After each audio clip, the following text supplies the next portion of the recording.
2026年6月7日，基督聖體聖血節。福音：我的肉是真實的食糧，我的血是真實的飲料。恭讀聖若望福音6章51節至58節。那時候，耶穌對群眾說：我是從天上降下的生活的食糧，誰若吃了這食糧，必要生活，直到永遠。我所要賜給的食糧，就是我的肉，為使世界獲得生命。猶太人彼此爭論說：這人怎麼能把他的肉賜給我們吃呢？耶穌向他們說：我實實在在告訴你們，你們若不吃人子的肉，不喝他的血，在你們內便沒有生命。誰吃我的肉，並喝我的血，必得永生。在末日，我且要叫他復活，因為我的肉是真實的食糧，我的血是真實的飲料。誰吃我的肉，並喝我的血，便住在我內，我也住在他內。就如那生活的父派遣了我因父而生活，照樣那吃我的人也要因我而生活。這是從天上降下來的食糧，不像祖先吃了瑪納，仍然死了。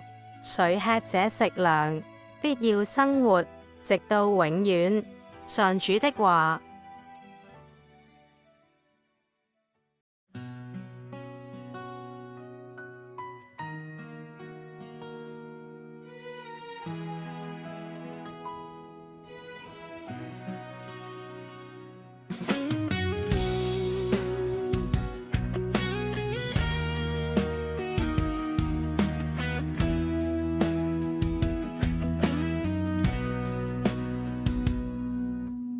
我是從天上降下的生活的食糧，誰若吃了這食糧，必要生活直到永遠。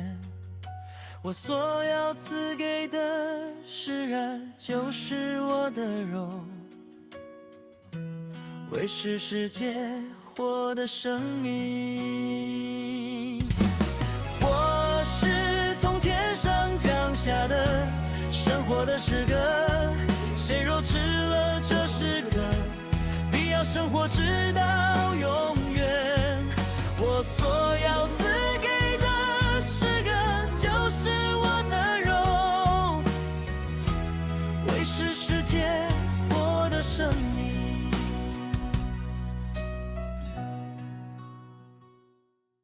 這段福音告訴我們，耶穌說自己是從天上來的生命之糧，他把自己的身體和血給我們，好讓我們真實分享他的生命，得到永生。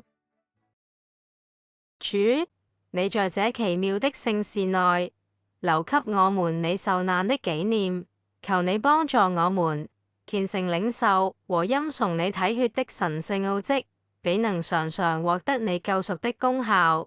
你和聖父及聖神是唯一天主，永生永王。阿孟。